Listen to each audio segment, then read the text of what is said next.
Me hubiera gustado, como al principio, disfrutar nuestro tiempo con una cómplice sonrisa, viajar solos, para aflorar nuestras voces y repetir los te quiero. Necesito un amante que me recuerde que hay mariposas en el estómago.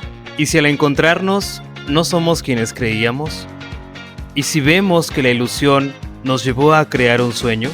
Dentro de la personalidad subsisten varios roles que el sujeto desempeña o desarrolla. Para abrir con honor a una gran mujer, a una maestra de primaria, depende de cómo ustedes quieran verlo. Sí. Muchísimas gracias. Bueno, pues yo soy Leticia Márquez, soy una mujer que acaba de cumplir 60 años, que me ha servido solamente para poder orientar en el área jurídica a muchas mujeres, algunos compañeros maestros, maestras.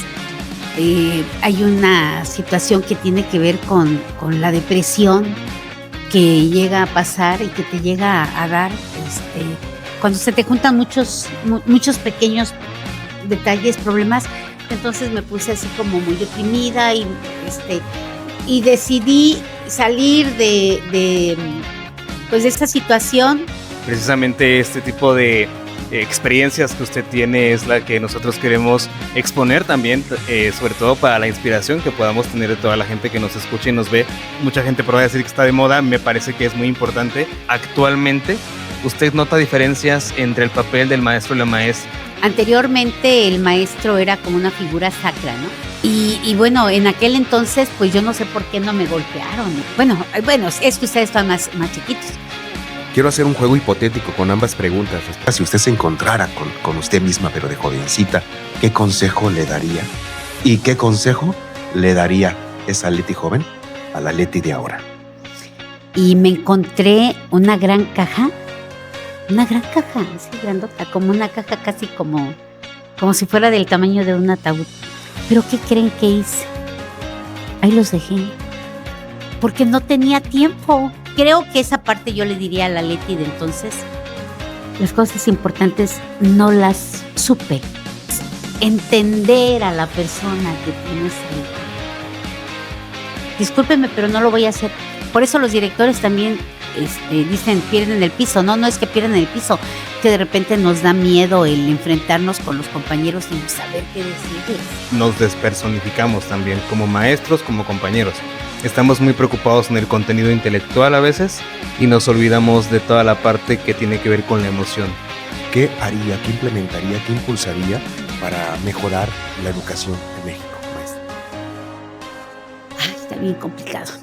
Pero creo que, por ejemplo, yo me he quejado mucho, lo hice cuando estuve como maestra, como directora.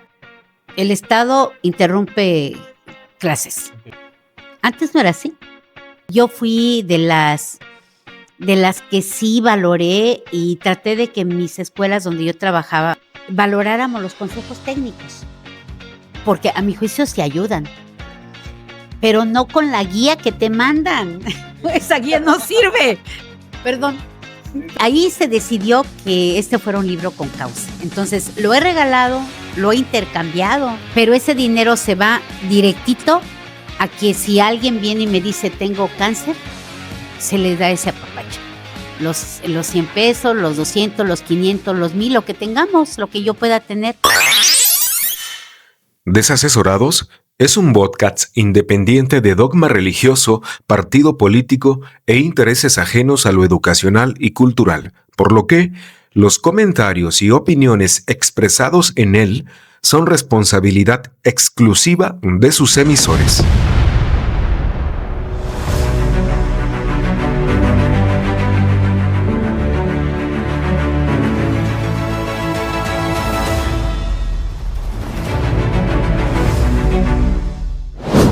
Necesito un amante que me recuerde que hay mariposas en el estómago, que su caminar mi sangre hiela y que con una caricia la temperatura eleva. Necesito un amante que me provoque sueños, con su silencio inspire mi alma, con su sonrisa me haga tocar la gloria. Necesito un amante que me recuerde, la vida es corta. Necesito un amante que me hable al oído, que me llene de besos, emocione mi cuerpo antes que llegue el olvido. Necesito un amante al que mirar a los ojos, enlace mis manos y entregue mi cuerpo, y así, con los ojos cerrados, entre penumbras, me pierda en su centro. Pero no es cualquiera, es una dama atenta, cariñosa y digna, siempre, a cualquier hora. ¿Quieres ser mi amante?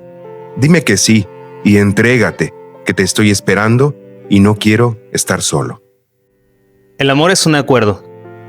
Y si al encontrarnos no somos quienes creíamos, y si vemos que la ilusión nos llevó a crear un sueño, que no hay sonrisa bella y que esa persona de tu vida no puede ser la estrella.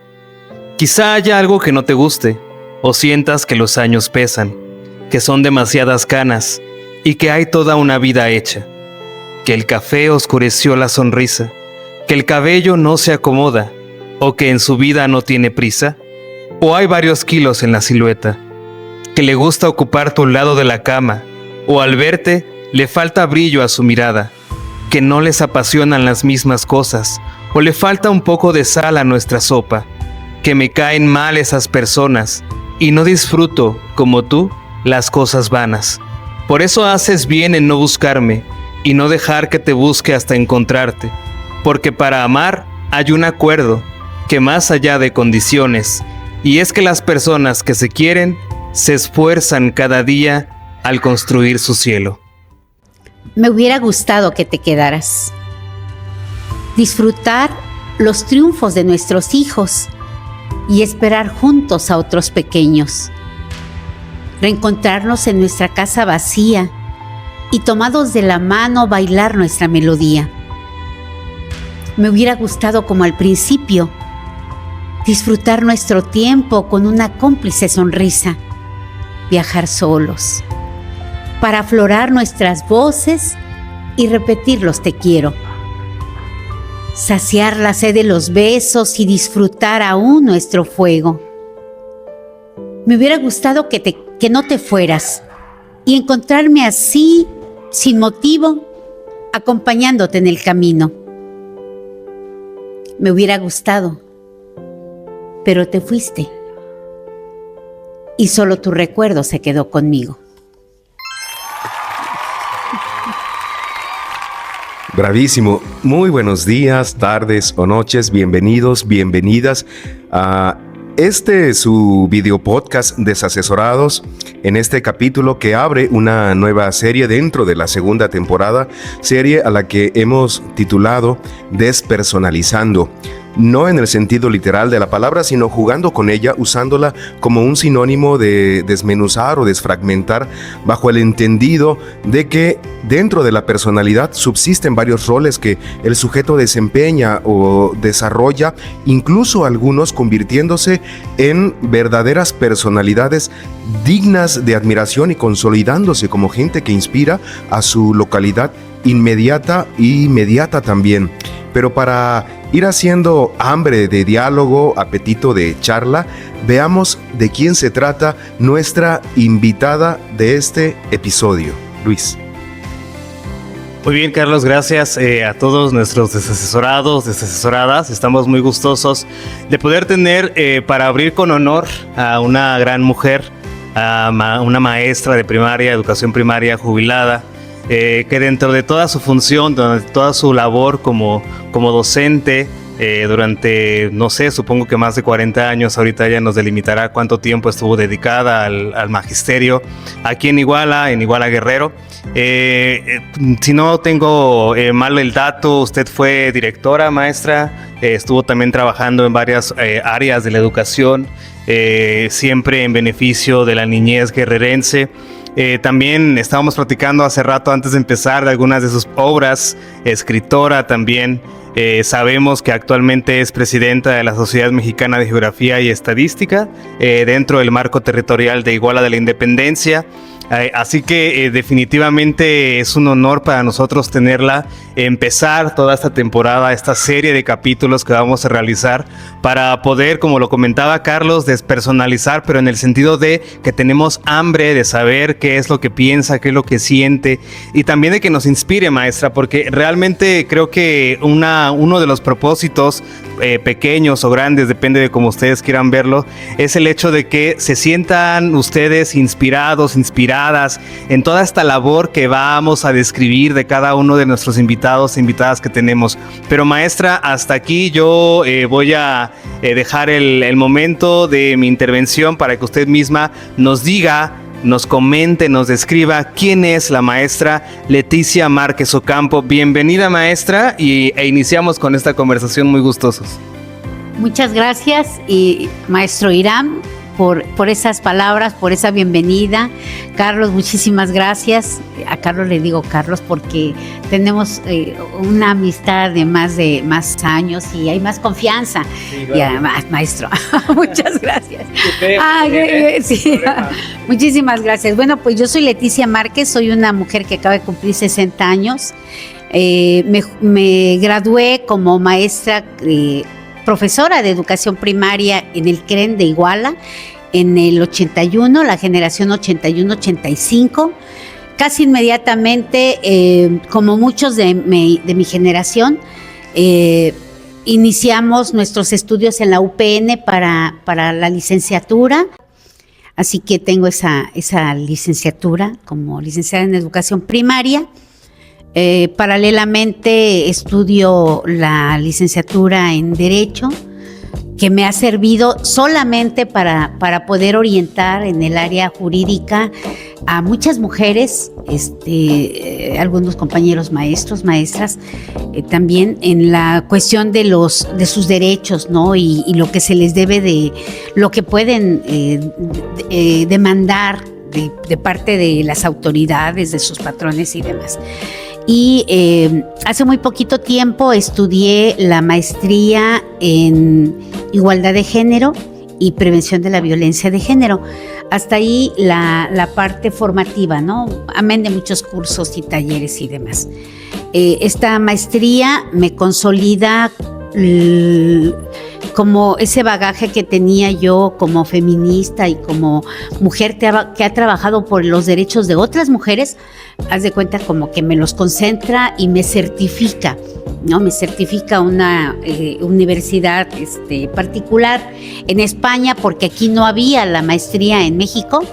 Y bueno, me graduó en el año 2023, en la pandemia. Y dado que en el 2020 en mi familia tenemos la ausencia de mi esposo, fallece mi esposo, hay una situación que tiene que ver con la depresión que llega a pasar y que te llega a dar cuando se te juntan muchos pequeños detalles, problemas. Muere mi esposo, viene la pandemia, mi hijo se acababa de ir fuera, el nidito vacío, por cierto. Sí, nidito. Anda, sí. Entonces sí, fue una acumulación de cosas, entonces me puse así como muy deprimida y decidí salir de esta situación. Ay, me jubilo porque como se estaban muriendo con la pandemia muchos maestros, porque en la pandemia murieron muchos maestros y maestras. Entonces, lamentablemente murieron muchos de los compañeros, y yo dije, no, pues de una vez me pensiono y ahí se ve la educación y ya se cierra ese capítulo y abrimos una nueva. Y entonces, pues vino la producción literaria, que era algo que yo no pensaba hacer. Viene la producción literaria y bueno, pues están surgiendo otras cosas aquí de carácter cultural, especialmente en el ámbito cultural. Muchas felicidades, sí, maestra, porque a pesar de los altibajos que ha tenido durante su trayectoria y su vida personal, se ha consolidado como una mujer resiliente, ¿no? Muchas felicidades, le reconozco, maestra, su capacidad, su talento y su trabajo arduo todos los días. Parece incansable. Sé que se cansa como cualquier humano, pero no se le nota. Luis. Bueno, Me uno a esa felicitación que hace el maestro Carlos. La verdad es muy encomiable todo lo que nos está comentando. Precisamente este tipo de experiencias que usted tiene es la que nosotros queremos exponer también, sobre todo para la inspiración que podamos tener de toda la gente que nos escucha y nos ve. Hay varias aristas ahí como que ya encontré yo que tiene que ver con lo cultural, con el magisterio, la educación en sí. Por ejemplo, también esta parte de la lucha por la igualdad de género, que hoy en día es un tema que, si bien mucha gente podrá decir que está de moda, me parece que es muy importante y que todavía hay muchas luchas que no están abatidas en algunos contextos, ¿no? Todavía estamos en ese tenor de seguir proponiendo unas nuevas formas de pensar el género y también de las relaciones entre hombres y mujeres. Yo quisiera empezar primero con el tema de la educación, porque como que vamos a ir por partes. Quisiera empezar con el tema de la educación y creo que es la primera parte que vamos a despersonalizar. Una pregunta que yo quisiera hacer, no tanto esto es como para que no haya así como de pregunta-respuesta, sino que la pregunta nada más orienta y ya usted pueda comentarnos lo que usted guste también, que nos quiera compartir con toda la experiencia que tuvo dentro del magisterio, dentro del área educativa. Yo me hago de repente este cuestionamiento a mí mismo, y qué mejor de alguien que estuvo mucho tiempo en este ámbito. Yo apenas tengo 15 años explorando la educación. Mi pregunta va hacia el punto de cómo concibe usted la diferencia, si es que la encuentra, entre ser un maestro, una maestra hace 40 o más años, a ser un maestro, una maestra actualmente. ¿Usted nota diferencias entre el papel del maestro y la maestra? Si hay diferencias que usted encuentre, ¿cuáles serán las principales diferencias que usted encuentra, maestra? Bueno, de las principales es de que anteriormente el maestro era como una figura sacra, ¿no? Es decir, lo que decía el maestro era ley, era un dogma, ¿no? O sea, tú lo tienes que seguir, a lo mejor no estás muy de acuerdo, no le entiendes, pero lo tienes que seguir porque lo dicta el maestro, ¿no? Y porque ahí dice, los libros dice, entonces tienes que seguir lo que dicen los libros. Ahora, en contrario, pues no, ahora las alumnas y los alumnos cuestionan cada vez más lo que dice el maestro, ¿no? Y entonces ellos tienen un acceso muy libre a la red. Y entonces si hay algo, yo recuerdo, por ejemplo, en quinto y sexto grado, quizá en sexto no lo recuerdo muy bien, pero tuve como practicante a una maestra de aquí de Iguala. Entonces ella me recuerda muy bien y yo también la recuerdo, pero nos recordamos ambas porque yo le señalé un detalle ahí, ¿no? Sí, sí. Y entonces ella como que me recuerda por así, es que no, tú eras, no, con mucho cariño, pero ella sí, y es que tú no te quedabas callada. Pues no, pues porque yo sentí como que me había dado cuenta que ella, no, creo que no era ella, era el compañero maestro, tenía un error, entonces, y yo dije, oiga, pero así es, y yo expuse lo que yo creía. Y bueno, en aquel entonces, pues yo no sé por qué no me golpearon, no me regañaron, ¿no? Porque no se les podía decir eso a los maestros. Claro. Sí, están de acuerdo. Sí. Bueno, es que ustedes están más chiquitos, pero antes no se le podía decir eso al maestro. No se le podía decir de ninguna manera. Ahora no, ahora los maestros, bueno, es muy visible que hemos perdido tanto la esencia que los chicos se meten a la computadora y checan y dicen, no es cierto, aquí dice esto, ¿no? O a lo mejor ni siquiera están contradiciendo lo del maestro, o sea, se burlan, hay una desvalorización tremenda de los maestros. Los padres, las madres cuestionan, se ríen, intimidan, amenazan, desgreñan a las maestras. Entonces hay una desvalorización muy fuerte. No sé hasta qué punto somos culpables nosotros mismos, los maestros y las maestras, pero hay una situación muy fuerte. Entonces sí es muy diferente, ¿no? Muy diferente como era antes. Cuando yo empecé a trabajar, por ejemplo, yo llego a una comunidad muy pequeña. Creo que todavía me gané ese cariño y ese aprecio de la maestra que se prepara, de la maestra que habla bonito, ¿no? Recientemente un matrimonio que en aquel entonces era mi alumno de quinto y mi alumna de segundo, creo, por eso matrimonio, y me dicen, es que usted nos contaba cuentos, ¿no? Y yo me acuerdo de que nos contaba cuentos. ¿Qué cuentos? ¿Cómo cuál cuento? De los egipcios, ¿no? Sí, era historia, pero bueno, seguramente con mi tono de voz y todo, a lo mejor yo les decía, no, que el Nilo, no sé. Sí. Dale. Entonces, todavía me tocó esa parte. Pero ahorita estuve en el programa Escuela Segura y me tocó el joven de la secundaria que llegaba y enfrentaba a la maestra, ¿no? Le faltaba el respeto, aquel que bajando las escaleras te embarraba la torta o te tiraba el refresco, no importaba si eras alumno o maestro. Entonces es una situación muy diferente y muy complicada. Sí. Uh-huh. Maestra, a mí me surgen dos preguntas. Apelar a las emociones y tratar de enlazarlas con el intelecto abre puertas que no teníamos pensado que existían, ¿no? Y las posibilidades de expresar las ideas pueden ser muy reveladoras. Dicen los científicos del espacio que en nuestro universo conviven múltiples más, ¿no? Esta no es una teoría comprobada, es una hipótesis, pero me parece interesante como para poder plantear esta pregunta. Imagínese en una situación hipotética, maestra, que usted convive, se encuentra con un portal que le permite encontrarse a la Leti Márquez de inicio de su servicio docente, a la jovencita que empezó, que seguramente se quería comer el mundo y tenía muchos ideales sobre cómo cambiar para mejor la educación, ¿no? ¿Qué consejo le daría a esa jovencita que cree usted que le faltó, que le hubiera servido de mucho para ser aún mejor de la gran persona que ahora es? ¿Y qué consejo le daría esa Leti joven a la Leti de ahora, maestra?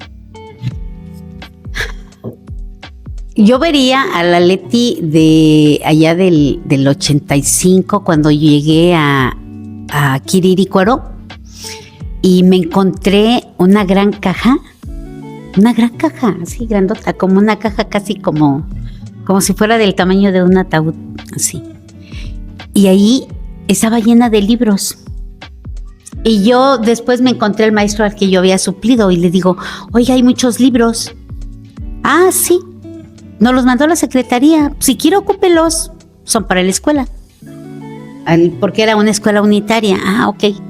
Y entonces los empecé a abrir y eran lo que después descubrí estando yo, trabajando yo en la secretaría, en lo que era, como si fuera ahorita la Secretaría de Educación. Se llamaba Unidad de Servicios Educativos a Descentralizar o algo así. Ahí se llamaban esos libros, ese paquete de libros se llamaban los libros del rincón y tenían un costo. Se les vendían, el CONAFE los vendía a las escuelas o la Secretaría de Educación tenía que pagar la edición y distribuir a las escuelas. Entonces ahí estaba. ¿Pero qué creen que hice? Ahí los dejé. Porque no tenía tiempo. No tenía tiempo, de verdad. De verdad, es que era escuela unitaria. Entonces yo tenía primero, segundo, tercero, cuarto y quinto. No había luz. Entonces los niños decían, maestra, ¿podemos sacar un libro? Sí, sáquenlo. Pero yo no tenía tiempo como para que yo pudiera leer, sacar un libro y decir, a ver, ponte a leer y a ver qué dice aquí. O sea, no tenía tiempo. Yo tenía que preparar la clase para los de primero. Entonces, para mí era muy difícil. Entonces, creo que esa parte yo le diría a la Leti de entonces, saca los libros. Es como si tuvieras tú el internet. ¿Sí? Como si tuvieras ahorita el internet. O sea, saca los libros y ponlos ahí, exhíbelos. exhíbelos como yo lo aprecié cuando era alumna en la escuela Conrado Abundes con mi maestro Toño. Ay, exhíbelos, pero había mucho polvo, no había las condiciones, entonces era muy complicado. Así que había alguien que decía, maestra, ¿puedo agarrar un libro? Sí, agárralo, luego lo vuelves a poner, porque deben de quedarse todos ahí, ¿no? O sea, si son 80, deben de seguir 180. Creo que esa parte. ¿Qué me diría ella? A lo mejor me diría que me lo tomara más en calma. A mí me pasó algo que de repente lo comento yo con mis compañeros, que tengo muchos amigos y muchos conocidos, pero no llegué a intimar con mis amigos maestros, porque siempre andaba yo muy presionada con el tiempo.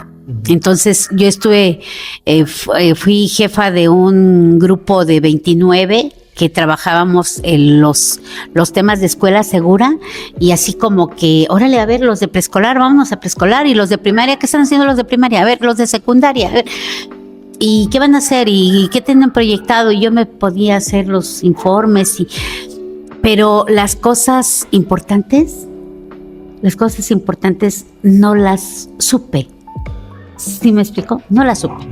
Entonces, no los chismitos, no es que sean los chismitos, es entender a la persona que tienes ahí junto. Y si tú vas a decirle, hay que convivir, hay que acercarnos a los alumnos, tú debes de hacerlo también con tus mismos compañeros, porque si no lo haces, entonces no estás predicando con ese ejemplo. Creo que aún así creo que yo me salvo, y creo que como directora fui apreciada por mis compañeros, mis compañeras, me ven con cariño y todo, pero creo que me faltó esa parte de poder tocar la sensibilidad de mis compañeros maestros. A lo mejor si yo lo hubiera tocado, si yo hubiera estado más pendiente, a lo mejor yo le hubiera dicho a la compañera que no sabía ahorita con lo de la pandemia, me decía, no, yo no lo hago. Oye, es que tenemos que mandar evidencia. Sí, pues, pero no lo voy a hacer, maestro. Discúlpeme, pero no lo voy a hacer. ¿Pero por qué? No, es que no lo voy a hacer.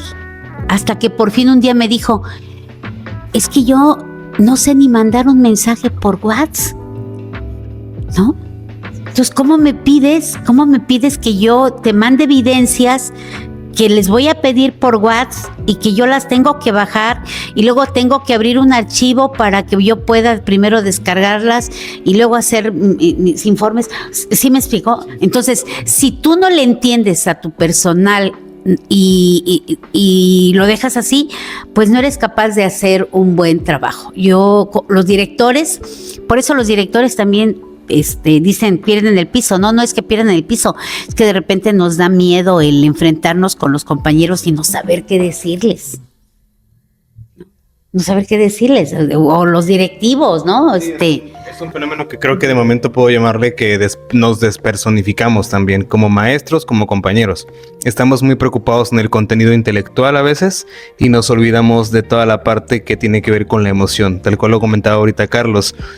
Nos disociamos y separamos porque creemos que lo intelectual es más importante que lo emocional y se nos olvida la conexión que debe de haber entre esos dos aspectos, ¿no? Es como lo estoy entendiendo, porque me veo totalmente reflejado en lo que usted está comentando.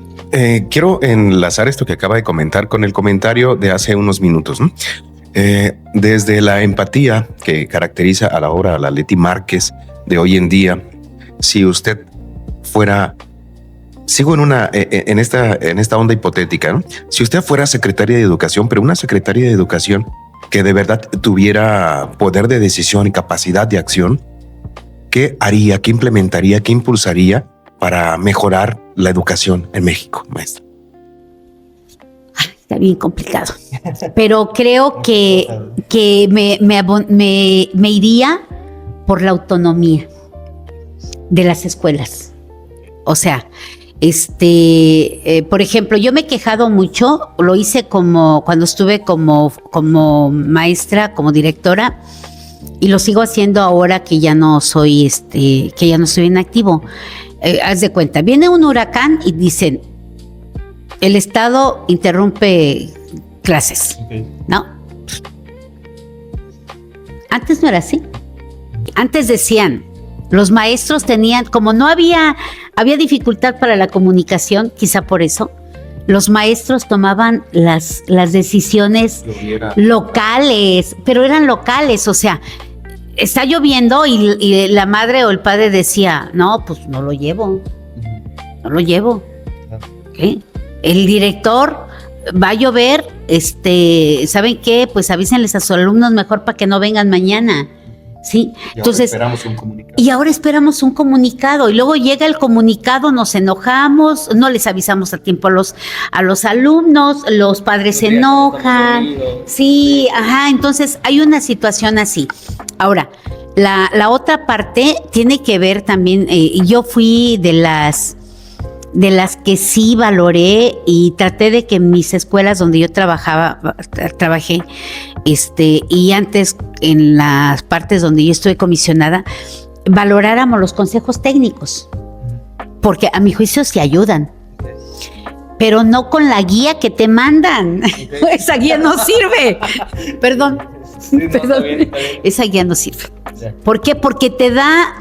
Te manda supuestos o te manda situaciones universales y no es cierto. Entonces, ¿qué es mejor? Yo les decía a mis compañeros, a ver, no, nosotros, por ejemplo, en la 20 de noviembre, les decía, ¿qué? Es que voy a estar con fulano de tal. Bueno, ¿qué tiene? O sea, yo no te pido que tomes el café en la misma taza. Eso no. Simplemente tú eres bueno para primero y a ti te tocó primero. Pónganse de acuerdo. Tú eres bueno para las matemáticas, a ti te gusta la cuestión de la literatura, pónganse de acuerdo. Tú dime cuáles son las actividades más bonitas, más atractivas que les llaman la atención a los niños, todo. Y tú dime cuáles son las de matemáticas, donde podemos... Entonces, pónganse de acuerdo ahí. Eso es para mi juicio, creo que son de las partes que pueden hacer como más creativo el proceso educativo. O sea, ahorita hay tantas cosas. Ahora hay otros cambios, hay otros contenidos que entraron con la nueva escuela mexicana que a lo mejor sí tienen una parte de socializar, de reconocer el entorno, de valorar las manifestaciones y todo, pero hay algunos temas que los quitaron, ¿no? Como hoy lo decíamos en la mañana, con un grupo estuve en Tasco con el grupo Amigos por Tasco, Asociación Civil, y veíamos el tema de la violencia, ¿no? De la violencia. Y decíamos, hay que enseñarles el respeto a los alumnos, ¿no? El respeto, la caballerosidad, que eso no se debe de terminar. La respuesta femenina que es de agradecerte la atención que tú tienes, ¿no? Llegaste, me abriste la puerta, te lo agradezco. Te lo agradezco no porque tú seas varón o puede ser una mujer, pues, pero es una manera de agradecer. Tenemos que trabajar todo ese tema para que no haya violencia, para que vuelvan las buenas costumbres, para que vuelva el respeto. Pero ya quitaron civismo. ¿No? Entonces, ¿a dónde los maestros encuentran el civismo? Sí, entonces, ¿está metido en todo? Pues sí, pero muchas veces los maestros no son capaces como de buscar y decir, aquí puedo meter las buenas costumbres, ¿no? Aquí puedo meter el respeto, aquí puedo meter la fraternidad. Entonces, tenemos esa parte, yo creo que, volviendo al tema, esa parte es, a mi juicio, la que debería de seguir, que haya autonomía en las escuelas. Este escenario tan bonito, precioso que ustedes están apreciando es de Nidito Foro Cultural, quienes han tenido toda la atención y la amabilidad para con nosotros de brindarnos el lugar para realizar esta amena y entretenida entrevista a la maestra y escritora Leticia Márquez Ocampos. Nidito Foro Cultural es un espacio abierto para la expresión artística y cultural que se abre a la posibilidad de todo el público para presentar cualquier tipo de iniciativa en su foro. Además, ofrecen bebidas refrescantes para que ustedes puedan disfrutar de ellas mientras aprecian de la cultura y del arte que aquí se expresa. También ofrecen ricas hamburguesas, snacks, bonelés, papas a la francesa, alitas y un sinnúmero de aperitivos que les pueden ofrecer en su carta tan variada, tanto en bebidas como en snacks o comidas, cenas. Nidito Foro Cultural, y muchísimas gracias por este espacio que nos han brindado. Sí. Voy a voltear el cubo hacia otra arista de la maestra Leticia Márquez, creo que también olvidarme de la arista en la que estamos ahorita. Voy a ir hacia la parte de la cultura. Usted tiene un programa de cultura que se llama, creo que sí, ¿no? Articultura. De hecho, estuvimos con usted hace como 2 meses más o menos. Por ahí si gustan revisar el programa. Mi pregunta va, o más bien mi problematización ahorita va hacia el punto de la importancia de que tienen las escuelas precisamente en la construcción, la preservación y la difusión de la cultura. De repente desdibujamos desde la escuela esta relación que hay entre educar a las personas a partir de la cultura en la que están inmersas. Creo que, por ejemplo, programas como los que usted tiene nos vuelven a recordar esa relevancia. Y también algo más que le voy a poner ahí es el hecho de que usted escribe, que creo que la escritura refleja el pensamiento que tenemos y eso también nos va acercando a la cultura que tenemos alrededor. ¿Qué considera usted o cómo puede usted aconsejar o sugerir o reflexionar acerca de esta desdibujación que yo le comentaba respecto de la cultura en las escuelas? Es decir, el hecho de que ya no se esté tomando en cuenta de repente esta difusión de lo que somos como igualtecos, como mexicanos, como guerrerenses. ¿Qué puentes podemos tener al respecto todavía, maestra? ¿Qué le parece a usted este tema? En el caso de la cultura, la cultura es, diríamos, es el comportamiento de la sociedad, ¿no? Es todo lo que pueda tener la sociedad en su devenir, en su comportamiento, en sus relaciones y demás. Por ejemplo, si tenemos, por decir algo, dicen de Iguala que somos un pueblo bicicletero todavía. Okay. Eso forma parte de nuestra cultura. ¿Por qué? Porque a la gente le gusta ir al Zócalo. Y está bien. No es malo, ¿no? Y si venden globos y si va la gente en bicicleta, qué bueno que vaya en bicicleta. Qué bueno que se den las vueltas, está bien. Porque forma parte de la cultura. Hay lugares que dicen, es que ese lugar es sucio, ¿no? Es sucio. ¿Qué es lo que tiene que hacer ese lugar? Por eso yo hablo de esa independencia, ¿no? No me tomen tan concreto, tan correcta la afirmación de los consejos técnicos. No, sí sirven. Pero tiene que ser en base a lo propio. En base a lo propio. O sea, olvídate de todo lo que a veces te dicen y que los maestros salen bien desesperados y salen de malas y se estresan y es que no terminamos. Concéntrate en lo verdaderamente básico. Entonces, ¿qué tenemos? Tenemos una localidad sucia. ¿Quién tira la basura? La gente, ¿no? La gente. Yo llegué a la 20 de noviembre, la voy a exhibir. Llegué cuando todos los niños comían en el piso. Todos.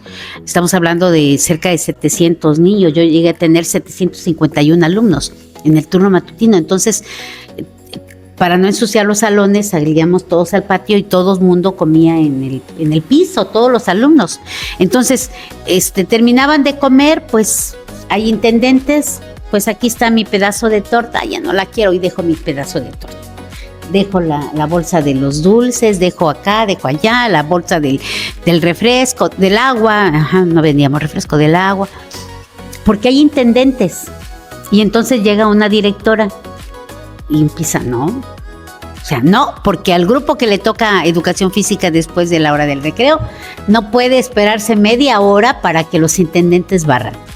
Sí, entonces vamos a empezar llevamos 25 minutos del recreo y entonces la directora pasaba con su bolsa, basura. Y los niños se les hacía chistoso que la directora pasara, pero depositaban, directora, espérame tantito. La última, la basura. ¿Te portaste mal? Sí, ¿estás de acuerdo que te portaste mal? Sí, ok, te toca recoger 10 basuras. Ay, directora, vámonos, 10 basuras, yo aquí llevo la bolsa. Ajá. Tú le pegaste a este niño y este niño al final dice, directora, ¿y si le ayudo? ¿No? Porque así dicen los niños, ¿no? Directora, ¿y si le ayudo? Y yo digo, te acaba de pegar, pero bueno, si ya se te olvidó, pues ve y ayúdale a recoger las 10 basuras. Entonces, a través de esas actividades que tenían que ver con la limpieza, los niños entendieron que no tenía por qué venir a barrer el intendente ya había barrido. Es como en tu casa, la mamá ya hizo el aseo o tú ya barriste el patio, la sala. Entonces, si ya barriste, no tienes por qué volver a barrer porque alguien llega y come y deja la basura, ¿no? Bueno, la casa más limpia. Claro. Entonces, esa es la cultura.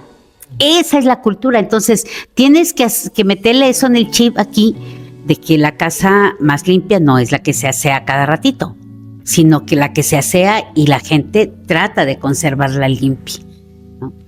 Los niños, no importa la edad, los niños son responsables. Esa parte, yo la trabajé mucho y creo que en lo personal, me dejó con muchas satisfacciones. Sí, es una perspectiva hasta bastante ética la que está usted hablando en este momento. Me parece que es demasiado complejo también por el punto en el que aquí se empiezan a intercalar los valores que el propio magisterio tiene, porque no son invisibles a los alumnos. Es decir, todo lo que el maestro hace o la maestra hace en la cotidianeidad va siendo espejo en lo que los niños también pueden hacer o no hacer. Lamentablemente eso a veces como maestros se nos olvida, ¿no? El hecho de que si yo, por ejemplo, con los ejemplos que usted ponía, no soy cuidadoso de dónde pongo mis residuos, evidentemente es punta de lanza para poder permitir que los demás también lo hagan. Por poner un ejemplo, en las faltas al respeto también, incluso en violentar la ley, incluso, ¿no? Entonces creo que hay bastantes formas en las cuales los maestros tienen que poner mucha atención de que hay un punto bastante delgado entre lo que están diciendo que los niños tienen que hacer y lo que ellos mismos están haciendo, ¿no? Bastante difícil la labor. Yo quisiera que pasáramos a otra arista, si te parece. Maestra, ya se ha hablado de la faceta como maestra de educación primaria, de esta otra, la actual, como conductora de un programa de cultura. Pero quiero hacerle una petición a propósito de ello y quizás si usted nos la concede podría aprovechar para hablarnos de una de sus facetas o roles, creo yo, estrellas, de la que no hemos hablado lo suficiente, lo merecidamente necesario, que es su faceta como escritora. La petición es, maestra, háblenos de la importancia de tener un proyecto de vida una vez que empieza el maestro su jubilación. ¿Hay vida después del magisterio? ¿Es posible la vida feliz en la jubilación? De eso platíquenos, maestra. Sí. Cuando yo me pensiono, yo le pido a un amigo que me permita que me ayude para entrar a la delegación más grande de maestros jubilados. Son como 2,000 compañeros. Y le digo, porque yo quiero meterme a otras cosas. Y yo ya me veía así como bailando y cantando, porque ellos tienen varios clubes de ese tipo, ¿no? La zumba, la danza, la música. Y ya me veía ahí. Pero vuelvo a repetir, acababa de morir mi esposo. Y entonces todos estábamos en la pandemia. En el 2020 todos estábamos en la cuestión de los celulares y las computadoras porque recibíamos las evidencias. Después nos empezaron a exigir, ¿no? Porque esa fue la palabra, nos empezaron a exigir que los niños estuvieran trabajando y que tuviéramos evidencias y demás. Entonces, va terminando 2020 y yo con esa soledad y esa tristeza que tengo empiezo yo a escribir en el Facebook, empiezo a escribir memorias, ¿no? Relatos sobre mi matrimonio. Entonces va a cumplir 1 año de casado mi esposo, de muerto mi esposo Juan Carlos, y y las misas nada más llegaba la pura familia, se acababan de reabrir los templos para las misas, ya no eran en línea porque un tiempo estuvieron en línea, y entonces cuando yo hablo para apartar la misa del año de mi esposo me dicen solamente puede venir 25 personas, nada más 25, si se puede menos, se van a sentar, ok, y entonces sin mentirles como 3 semanas antes de esa fecha, yo digo, ¿qué les voy a dar a las hermanas de Juan Carlos? Un rosario, una virgencita. Y entonces, yo le hablo a Guadalupe Calles y le digo, oye, ¿me puedes hacer un libro? Sí. Le digo, yo te voy a concentrar y te lo voy a mandar para que tú me lo publiques. ¿Cuántos libros vas a querer? Le digo 10 ejemplares. Y entonces le mando y ya me dice, oye, pero hay que ponerle una portada, ¿no? Y ya le mandé la foto de esta foto donde estoy con mi esposo. Y ella hizo lo demás, ¿no? Y entonces, este fue el primer libro. Este libro, hay gente que se lo ha echado en una sola noche porque es muy fácil de leer. Y yo no lo puedo todavía volver a leer porque ahí vienen muchas cosas y me hacen aquí, ¿no? Claro. Entonces, esa parte, yo lo he dicho, que llorar sana. Entonces, ya después de este libro que se presenta, diríamos, en el 2021, yo había mandado este proyecto, Memorias de una maestra, que de las cosas que hemos comentado aquí, también vienen algunas cosas, algunos relatos acá, como el de Raúl y su esposa, por ejemplo, que viene aquí, y que decían que yo les leía los cuentos. Ajá, entonces yo decidí participar en una convocatoria del CENTE que se llama Letras de Docente, en el 2020. Yo mandé mi libro donde hago una reflexión de cómo era preescolar, cuando yo fui a preescolar y cómo es ahora, ¿no? Pues no era obligatorio el jardín de niños, no había maestras preparadas para desempeñarse para preescolar, no había educadoras, había maestros nada más.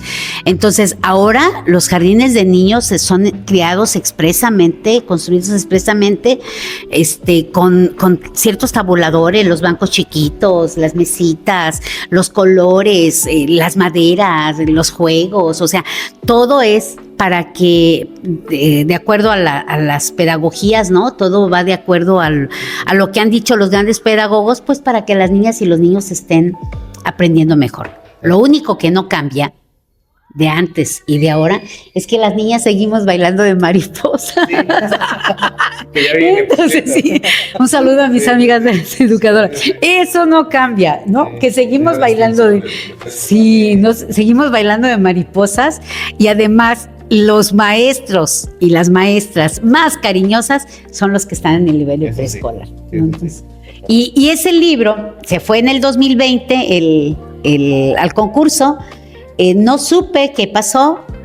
Recuerden, todos estábamos en casa, pero en el 2021, al final del 2021, me llaman de la Ciudad de México y me dicen, ¿sabe qué?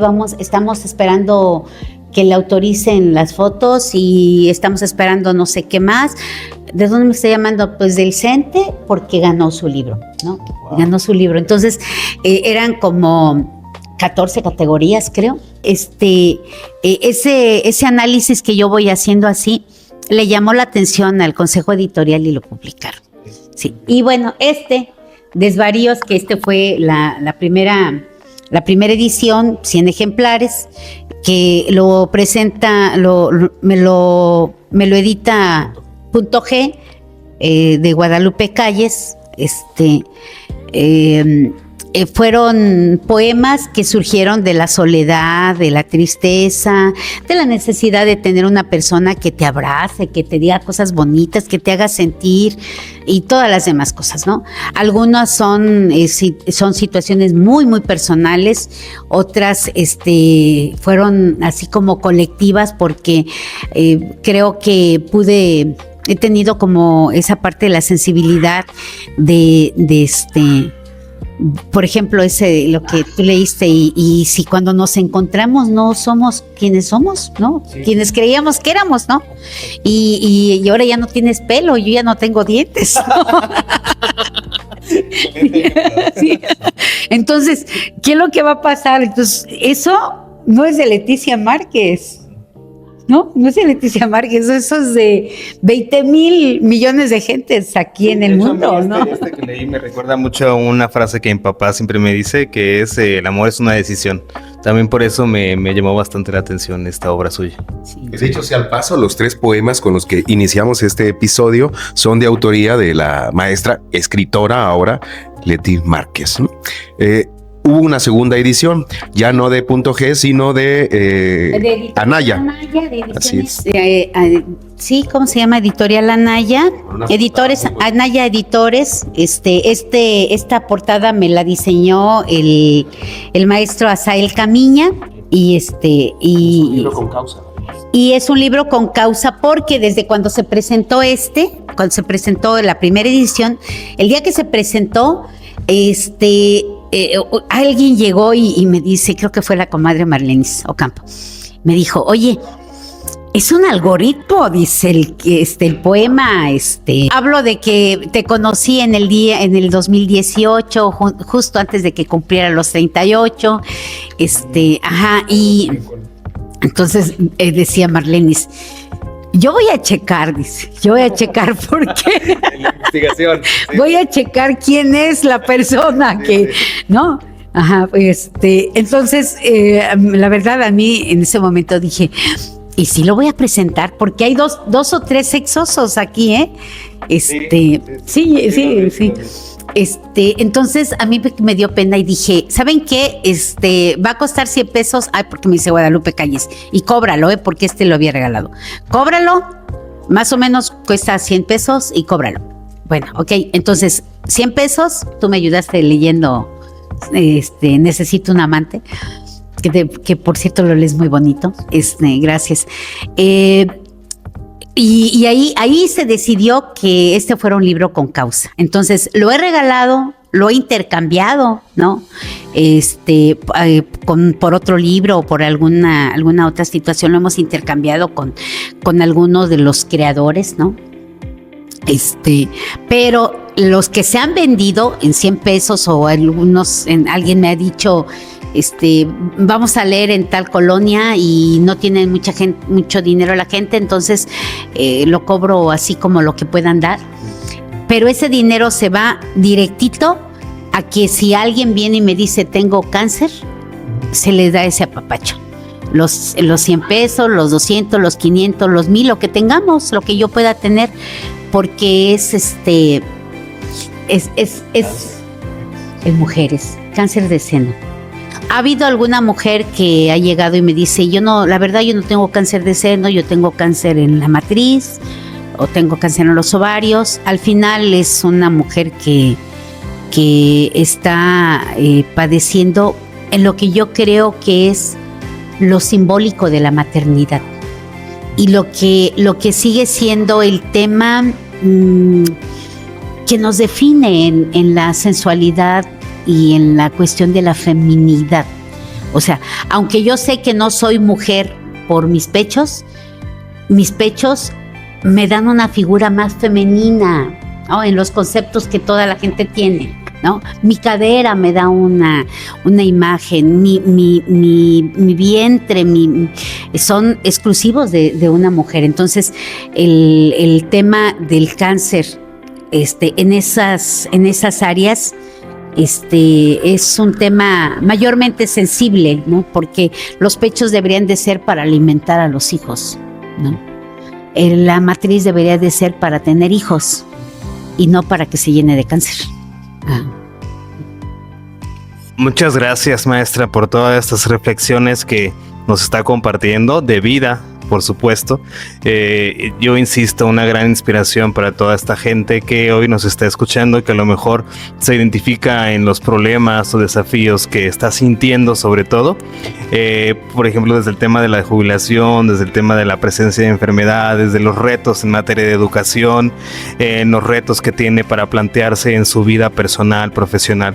Pues a nombre de Carlos, Luis, desasesorada, les agradecemos nuevamente su tiempo por haber escuchado, por haber problematizado junto con nosotros en este primer capítulo de despersonificación, despersonalizando a gente que es importante conocer y que nos pueden inspirar y sobre todo hacernos aprender muchísimas cosas. Muchísimas gracias, maestra Leticia Márquez, por su presencia, por su tiempo, por su experiencia. Y pues yo me despido de ustedes. A continuación les cedo la palabra a la maestra Leti para que también se despida y nos haga favor de leer uno más de estos poemas de su obra. Maestra. Sí.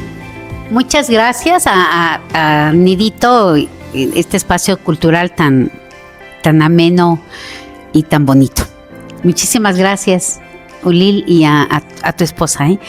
Bueno, este poema se llama Infinito. Ustedes ya saben, les gustan las matemáticas. Infinito. Sí. Bueno. Sí.